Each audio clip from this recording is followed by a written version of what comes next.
Hello, everyone. This is Soccer Scope, and thank you for tuning in today. On December 18th, 2022, the Lusail Stadium in Qatar witnessed history.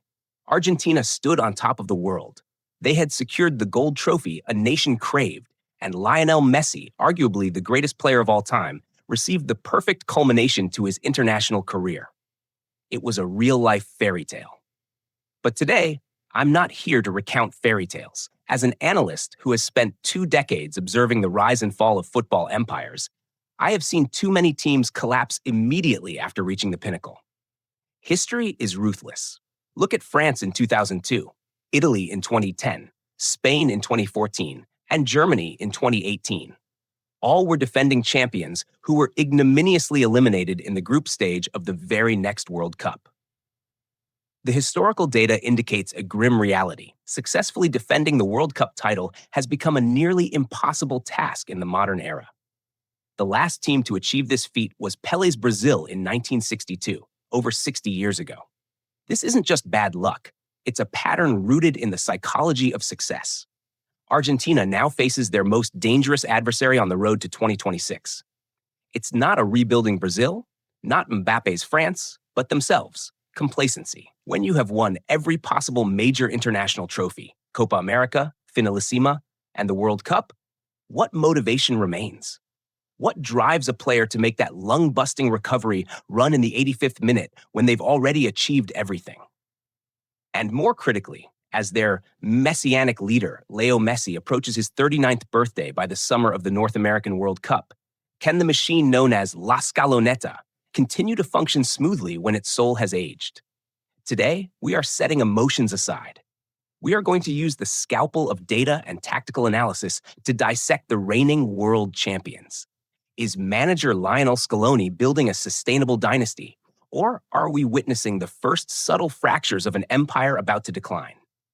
Before we dive deep into this analysis, if you enjoy data-driven football content that goes beyond the headlines, please consider subscribing to the channel. Your support gives us the motivation to keep producing high-quality videos like this one. Now, here is a question for you to ponder. What do you think is the biggest threat to Argentina's title defense in 2026? A. The natural aging and potential absence of Lionel Messi. B. A collective loss of hunger and motivation after winning everything. Let me know your thoughts by commenting A or B below. I'm interested to see where you stand on this.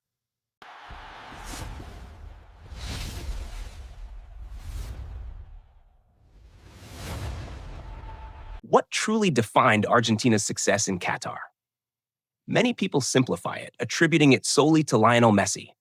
That is a fundamental misconception. While Messi was the decisive tip of the spear, the true key that allowed manager Lionel Scaloni to elevate this team was a ruthless level of tactical flexibility combined with absolute control of the game's tempo, orchestrated by the midfield. Scaloni is a brilliant pragmatist.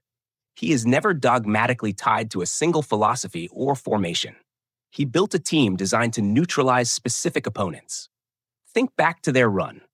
Against weaker teams defending deep in low blocks, they deployed a 4-3-3, with fullbacks pushing high like auxiliary wingers to create overloads. When facing a midfield of elite quality, like Croatia's in the 2022 semifinal, Scaloni immediately shifted to a narrow 4-4-2, using 4 midfielders across the pitch to suffocate the space that Luka Modric and his teammates needed to operate. And when it was time to protect a fragile lead, a 5-3-2 formation was implemented instantly to lock down the defensive third. This chameleon-like adaptability is Scaloni's most formidable weapon. Post-World Cup data indicates that Argentina is evolving, not standing still. They are increasingly emphasizing proactive possession. Statistics show that their average possession in official matches during the recent CONMEBOL qualifiers has increased by approximately 6 to 8% compared to the period before the 2022 World Cup when facing teams employing low blocks. Scaloni wants his team to impose their will on the game even more drastically. To execute such tactical fluidity, however, you need a perpetual motion engine. That is their midfield trio: Enzo Fernandez, Alexis Mac Allister, and Rodrigo de Paul. This is where Argentina currently possesses a clear superiority over the rest of the international field. Look at the evolution of Alexis Mac Allister. Since moving to Liverpool and often operating in a deeper number 6 role, Mac Allister has refined his skill set to become the true brain in the center of the park. His press resistance is elite. Advanced metrics place Mac Allister in the top 5% of midfielders across Europe's top leagues for receiving the ball under high pressure and completing progressive passes that move the team forward. He is the metronome that sets the rhythm for the entire system. Combine him with Enzo Fernandez, who, despite fluctuating club form, remains a world-class distributor at the international level, capable of delivering long, diagonal switches of play with startling accuracy. And of course, Rodrigo de Paul is indispensable. He is the bodyguard, providing a boundless energy source for high pressing and acting as the primary defensive shield for Messi. This midfield system allows Argentina to strangle opponents in the central areas, and crucially, upon regaining possession, they have individuals with the technical quality and football IQ to retain the ball under duress rather than immediately turning it over. Sound tactics are just theory without the right personnel to execute them. Argentina is entering an extremely sensitive generational transition phase on the journey to 2026, a period that will test Scaloni's man management as much as his strategic acumen. We must confront the reality regarding Lionel Messi. By the summer of 2026, he will be turning 39. We have to be realistic that the Messi of 2026 cannot physically operate with the same intensity as the Messi of 2022. In Qatar, the entire system was built to service him. The team effectively ran on his behalf, allowing him to conserve energy and walk into pockets of space to decide matches in explosive bursts.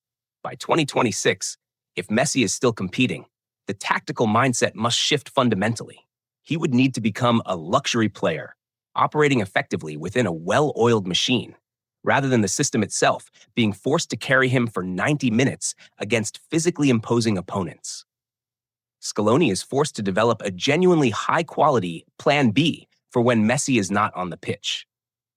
Analytical data indicates that in Messi's absence, Argentina's ability to generate dangerous chances, specifically key passes in the final third, often sees a significant drop-off, in some matches by as much as 30%. This is a critical problem that has yet to be fully solved. Fortunately, Scaloni has worthy heirs ready to step up. First is Julian Alvarez. He is the perfect modern forward archetype for Scaloni's philosophy. It's not just about the goals he scores. His statistics regarding pressures in the final third are consistently elite.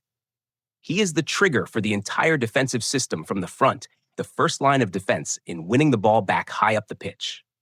Next is Alejandro Garnacho. With Angel Di Maria, the man who always delivered in finals, having stepped back, Argentina has lost a massive, game-changing weapon on the wing.